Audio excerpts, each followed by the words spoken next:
তো আমরা গিয়েছিলাম কাজে, আর আমাদের গাড়ির সাথে কি কি ঘটলো তোমাদেরকে আজকে শেয়ার করবো। তো চলো ভিডিওটা লাস্ট পর্যন্ত দেখতে থাক। আর এইটা হলো আমাদের গাড়ি, আর আমাদের গাড়িটা এই কাদার মধ্যে দিয়ে আনতে হবে। তো গাড়িটা আমরা বলছিলাম যে ফেসে যাবে, কিন্তু ঘর মালিক বলছিল না ফাঁসবে না, তোমরা একবার চেষ্টা করে দেখো। তাই এখানে আমরা দাঁড়িয়ে দাঁড়িয়ে ভাবছিলাম যে কি করবো। ড্রাইভার ওইদিকে ঘর মালিকের সাথে কথা বলছে, আর আমরা এইদিকে দুই বন্ধু হলে হাসাহাসি করছিলাম এখানে দাঁড়িয়ে দাঁড়িয়ে।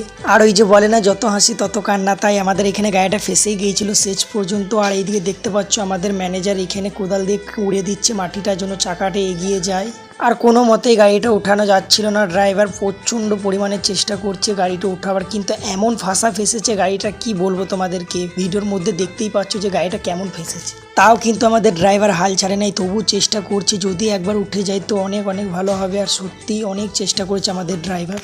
তো অনেক কষ্টের পর আমাদের গাড়িটা উঠে গেল, খুবই চেষ্টার পর আমাদের এই গাড়িটা উঠলো। তো দেখতে পাচ্ছ ফাইনালি আমাদের গাড়িটা উঠে পড়েছে। তো কেমন লাগলো আজকের এই ভিডিওটা কমেন্টে জানিয়ে যাবো। ততক্ষণের জন্য সুস্থ থাকো, ভালো থাকো, টাটা।